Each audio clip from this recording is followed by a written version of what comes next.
মানুষের নিরাপত্তা কিভাবে দেওয়া হবে, শুধু মানুষ গোটা জানোয়ারের নিরাপত্তা কিভাবে দেওয়া হবে।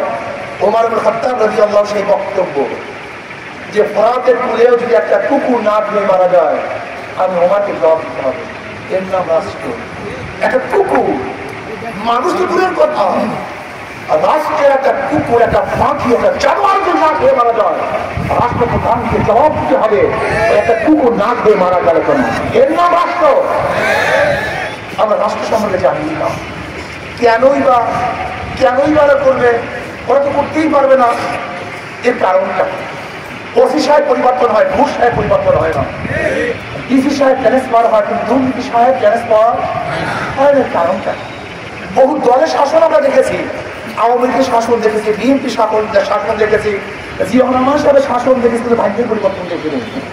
আমরা আইয়ুব খানের শাসন দেখেছি, শেখ সাহেবের শাসন দেখেছি, জিয়া রহমানের শাসন দেখেছি, আওয়ামী লীগ বিএনপি বহু শাসন দেখেছি, মানুষের ভাগ্যের পরিবর্তন দেখে। কারণটা একজনের নাম এ, একজনের নাম বি, একজনের নাম সি।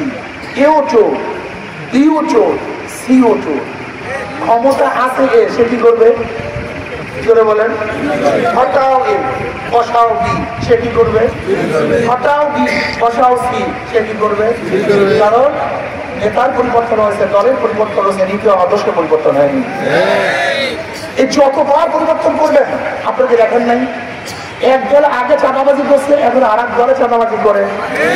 আগে এক দলে ধর্ষণ করছে, আর এক দলে ধর্ষণ করা শুরু করেছে। আগে আর এক দলে চুরি করতে, আর এক দলে চুরি করা শুরু করেছে। শুধু হাতের পরিবর্তন, চেহারার পরিবর্তন, কিন্তু চোরের পরিবর্তন হয়নি।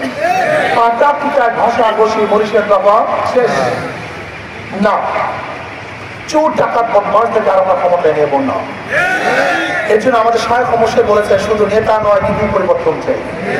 শুধু নেতা পরিবর্তন হবে না, চোরের পরিবর্তন চোর আনলে হবে না, ডাকাতের পরিবর্তন আর এক ডাকাত আনলে হবে না, এক চাঁদাবাজের পরিবর্তন আর এক চাঁদাবাজ ক্ষমতায় আনলে হবে না। এর জন্য আমাদেরকে কি করতে হবে? 2 নম্বর জমিতে 1 নম্বর ফসল হয় না, 2 নম্বর গাছে 1 নম্বর ফল হয় না, 2 নম্বর উস্তাদের কাছে 1 নম্বর ছাত্র হয় না, 2 নম্বর নেতার কাছে দেশ করে দিন 1 নম্বর হতে পারে না। এগুলো শুধু নেতা নয়, নীতি পরিবর্তন চাই। আমি আগেই বলেছি, ধর্মীয় দৃষ্টিকোণ থেকে আপনি কেন হাত পাকায় ভোট দিবেন এবং রাজনৈতিক দৃষ্টিকোণ থেকে কেন দিবেন। কিয়ামতের ময়দান ধর্মীয় কোন দৃষ্টিকোণ থেকে বুঝাতে চাই, কিয়ামতের ময়দানে অনেক মুসল্লি দেখবে লক্ষ লক্ষ বেড়ের মদের গুণা, জেনার গুণা, সুদের গুণা। আল্লাহ আমি কোনোদিন মদ করি, কোনোদিন জেনা করি নেই, এর দিকেও তাকাই নেই, এত গুণা আসবে কোথার থেকে? আল্লাহ পাক বলবেন, যাদেরকে ভোট দিয়ে মদের আইন পাস করাইছো, সুদের আইন পাস করাইছো, জেনার আইন পাস করাইছো, তোর ভোট ব্যতীত এই আকাম কুকাম করে কুফরি আইন পাস করতে পারতো না। যেহেতু তোর ভোটকে যত গুনার কাজ করছে সব জায়গায় যোগ দিতে হবে। কথাটা বুঝতে হবে। ইসলামের পক্ষে কেন ভোট দেবেন? ইসলামের পক্ষে ভোট দেবেন যদি ইসলামের পক্ষে ভোট দেওয়ার পরে ওই ব্যক্তি নির্বাচিত যত ভালো কাজ করবে তার দায় দায়িত্ব অংশীদারিও আপনি হবেন। কি কথা ঠিক না? ইসলামের বাহিরে একজন মুসলমান ভোট দেওয়ার কোনো সুযোগ নাই, আর ইহুদি খ্রিস্টান হিন্দুরা ভোট দেবে তাদের নিরাপত্তা পাওয়ার জন্য, শান্তি পাওয়ার জন্য। একদম সাংবাদিক আমাকে প্রশ্ন করছে, হুজুর আওয়ামী লীগের লিডাররা পালায় গেছে, কিন্তু আওয়ামী লীগের ভোটাররা তো পালায় নাই, তারা কাদেরকে ভোট দিবে? আওয়ামী লীগের লোকজন কাকে ভোট দিবে? আমি বললাম, আওয়ামী লীগের লোকে কাকে ভোট দেবে জানেন না? না তো। আমি বললাম, যাদের মাধ্যমে তাদের জান মালের নিরাপত্তা পাবে তারা তাদেরকে ভোট দেবে। তাদের জান মালের নিরাপত্তা দরকার, যাদের কাছে তাদের জান মালের নিরাপত্তা তাদেরকেই তারা ভোট দিবে। কি কথা ঠিক না? এই দেশের বন্ধু, এই দেশের পক্ষের বন্ধু, ইসলামের বন্ধু, ওই সমস্ত ভোটাররা তাদেরকেই ভোট দেবে যাদের ইসলাম ও দেশ প্রেম আছে। কাজী আসুন না, বিভিন্ন দল বিভিন্ন মার্কা নিয়ে আপনাদের কাছে আসছে। আওয়ামী লীগ নৌকা নিয়ে আসছে, বিএনপি ধানের শীষ নিয়ে আসছে, জাতীয় পার্টি নাঙ্গল নিয়ে আসছে। অথচ যেই ব্যক্তি নৌকা নির্বাচন করে নিজেরা নৌকা চালাতে পারে না, যারা ধানের শীষে নির্বাচন করে নিজেরা ধান কাটতে পারে না, যারা নাঙ্গল নির্বাচন করে নিজেরা নাঙ্গল বইতে পারে না, সমস্ত প্রতীকগুলি গরিবদের। নৌকা চালায় তারা গরিবরা, ধান কাটে তারা গরিবরা, নাঙ্গল চালায় তারা প্রতীক গরিবদের, কিন্তু যারা নির্বাচন করে একটাও গরিবরা। অর্থাৎ সব ধোঁকাবাজি। মার্কার সাথে নিজেদের কাজের কোনো মিল, কিন্তু হাত পাখা এমন একটা মার্কা যে নির্বাচন করে সেও চালাতে পারে, যারা সমর্থন করে তারাও চালাতে পারে নাকি ভাই?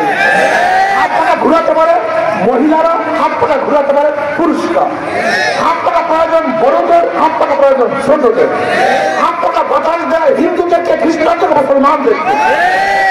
হাত পাখা বড় লোকদের প্রতি, হাত পাখা গরিবদের প্রতি। কারেন্ট ফেল করে, হাত পাখা ফেল করে না।